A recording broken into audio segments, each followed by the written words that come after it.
ফাকিহুন। এই দিন জান্নাতীরা আনন্দে মশগুল থাকবে, তারা সব ধরনের আনন্দ উদযাপনে ব্যস্ত থাকবে। আপনি যদি মনে করেন জান্নাতে মানুষ মনমরা হয়ে বসে থাকবে, যেমন কোনো ভালো জায়গায় গেলে চুপচাপ বসে থাকেন, আমি পাকিস্তানি বংশোদ্ভূত, আমার পক্ষে জান্নাত কল্পনা করা কিছুটা কষ্টকর।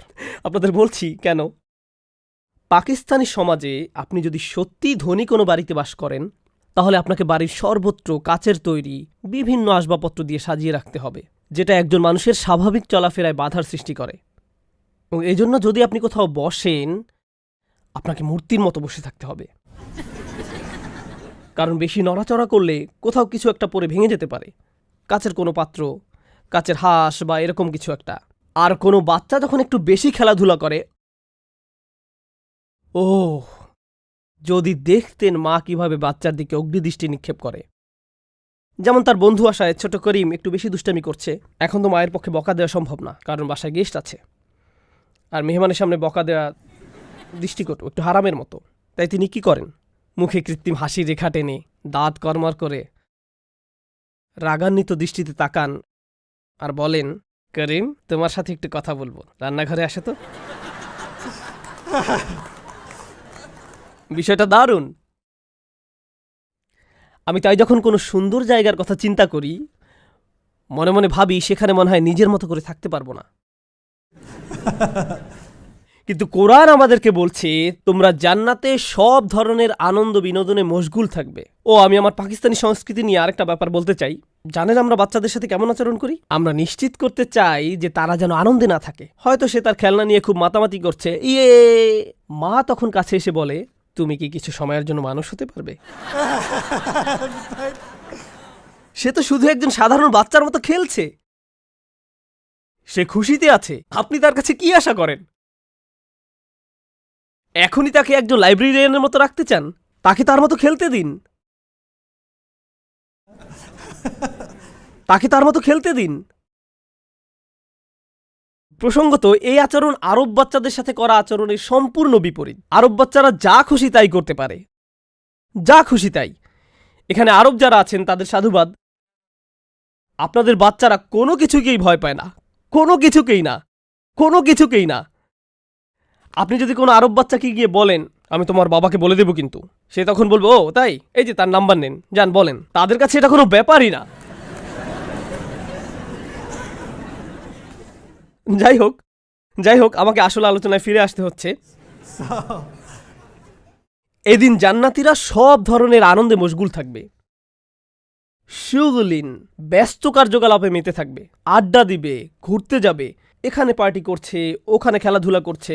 ফাকিহুন, চরম খুশি থাকবে, হাসবে, তাদের জীবনের সেরা সময় কাটাবে। ফাকিহা শব্দের আসল অর্থ হলো ফল, সুস্বাদু ফল। এটা খেলেই আপনার মুখে হাসির রেখা ফুটে ওঠে। তাই আল্লাহ বলছেন এই কার্যকলাপগুলো আপনার মুখে হাসি ফোটাবে। যেমন অনেকক্ষণ ধরে কোনো খেলাধুলা করার পর আপনাকে বিশ্রাম নিতে হয়,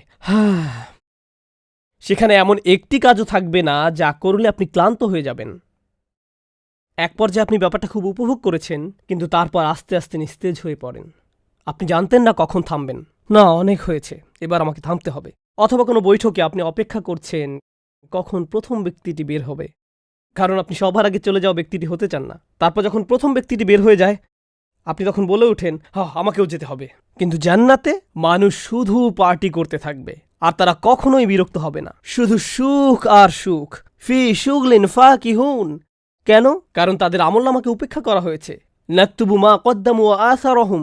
জান্নাতের মানুষদের সম্পর্কে আল্লাহ কি বলেছেন? হিসাবে ইয়াসীরা, তার হিসাব সহজ করা হবে। আল্লাহ এমনকি তার আমলনামার প্রতিটি আইটেমও চেক করবেন না। দুনিয়াতে মৌজমাস্তি করে মানুষ ক্লান্ত হয়, কিন্তু জান্নাতে এমনটি হবে না। আল্লাহ বলেন, হুম ওয়া আজওয়াজুহুম। এই অংশটা বড়দের জন্য, তারপর আমি কিছুটা বর্ণনা করছি। তারা এবং তাদের স্ত্রীরা, আজওয়াজ বলতে গ্রুপও বোঝায় যাদের সাথে আড্ডা দেয়, কিন্তু এখানে আসলে স্বামী স্ত্রী বোঝানো হয়েছে। তারা এবং তাদের সঙ্গীরা ফি জিলালিন, থাকবে ছায়াময় পরিবেশে, আলাল আরাইকি, আসনের উপর। আপনাদের অনেকেই পুরাতন যুগের ভিক্টোরিয়ান টাইপের ফার্নিচার দেখেছেন, যেখানে পালঙ্কের চারপাশে পর্দা টাঙানো থাকে, যেটা কিনা পরিবেশটাকে আরও নান্দনিক করে তোলে, বা এরকম কিছু একটা। সেই আসনে তারা স্ত্রী নিয়ে থাকবেন। এটাই ঘটবে।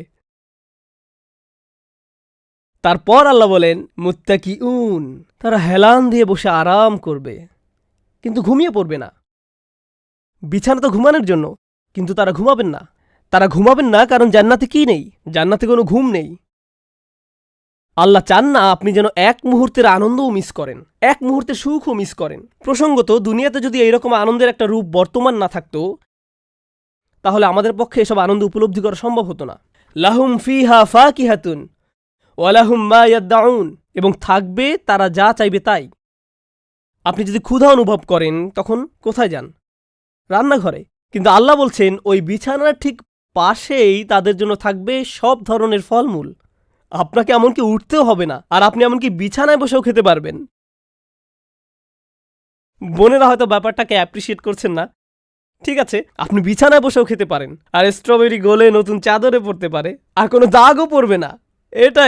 এটাই জান্নাত। আমি জান্নাতে এটাই চাই। আমি বিছানায় বসে খেতে চাই, আর আমি এমন ফল খেতে চাই যা থেকে প্রচুর রস নির্গত হবে। আমি এমন করে চাদরে হাত মাখাবো, কিছুই হবে না। সব ধরনের ফল, ওয়ালাহুম মা ইয়াদদাউন, আরও পাবে যা কিছু তারা চায়। তারা যা কিছু চায়।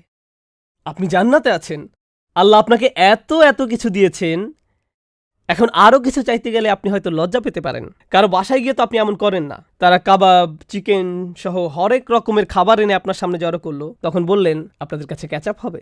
এটা এমন একটা বেত্তমিজ কাজ, কিন্তু আমি এই কাজটা করি। আসলে আমি এই কাজটা করি। অসমীচীন কাজ, কিন্তু জান্নাতে এমন কোনো দ্বিধাদ্বন্দ্ব থাকবে না। আপনি আল্লাহর কাছে চাইতে পারেন, ইয়া আল্লাহ, আমি ভাবছি আপনি একটা আয়াতে পাখির গোশতের কথা বলেছিলেন, আমি কি একটু ওইটা? হ্যাঁ অবশ্যই, এই যে আপনার সামনে এসে হাজির হয়ে গেল। এভাবেই আপনার সেবা করা হবে। আপনি সব কিছু চাইতে পারেন, সাথে সাথে এসে হাজির হবে। আপনাকে রুম সার্ভিসে কল দিতে হবে না, জিরো বা এমন কিছু। এটাই জান্নাতের দৃশ্য। এরপর ব্যাপারটা অসাধারণের উপর আরও অসাধারণ হয়ে উঠল। এত এত সব নিয়ামত এই একটি নিয়ামতের কাছে ম্লান হয়ে পড়ল। সালামুন ক্বাওলাম মির রব্বির রহিম, অসীম দয়ালু রবের পক্ষ থেকে বলা হবে সালাম, শান্তি। প্রসঙ্গত এখানে বলা হয়নি আসসালাম, বলা হয়েছে সালামুন, মানে অজানা সালাম। এই ধরনের অজানা সালাম জান্নাতে পৌঁছার আগ পর্যন্ত এই সালামের মর্ম বুঝবেন না। ক্বাওলাম মির রব্বির রহিম, এমন এক রবের কথা যিনি সর্বদা স্নেহশীল, দয়াময়। প্রসঙ্গত যারা জান্নাতে পৌঁছে গেছেন, আমরা এই সূরায় জান্নাত পাওয়ার যোগ্য কিছু মানুষের পরিচয় পেয়েছি। নবী রাসূলরা, তাদের কিছু অনুসারী যাকে হত্যা করা হয়েছিল, মনে আছে তাদের কথা? তারা কি সহজ জীবন পার করেছিলেন নাকি কঠিন জীবন? তাদেরকে অতিক্রম করতে হয়েছিল খুবই কঠিন এক জীবন। আর আল্লাহ বলছেন তিনি সব সময় ছিলেন রব্বিন রহিম, এমন এক রব যিনি সব সময় দয়ালু এবং স্নেহশীল ছিলেন। তিনি তাদের জন্য তাদের জীবনের সকল কঠিন সময়গুলোকে সহজ করে দিয়েছিলেন। এমনকি দুনিয়াতেও তিনি তাদের পথ সহজ করে দিয়েছিলেন। ওয়াল্লাযীনা জাহাদু ফীনা লানাহদিয়ান্নাহুম সুবুলানা, আর যারা আমার পথে সর্বাত্মক প্রচেষ্টা চালায় তাদেরকে আমি অবশ্যই আমার পথে পরিচালিত করব। আল্লাহ মানুষের কঠিন সংগ্রামকে সহজ করে দেন। তিনি ইব্রাহিম আলাইহিস সালামের জন্য আগুনকে ঠান্ডা করে দিয়েছেন। আগুন নিজে নিজে ঠান্ডা হয় না, আল্লাহ করেন। তিনি সব সময় মুমিনের সাহায্যে ছিলেন, আর তাই এখন জান্নাতে তিনি সবাইকে সালাম জানাচ্ছেন। এরপর আর কিছু বলার নেই। এই সূরায় পারফেক্ট একটি জায়গায় এসে জান্নাতের আলোচনার সমাপ্তি হল। এরপর আপনি আর কোথায় যাবেন? এখান থেকে আর কোথাও যাওয়ার নেই।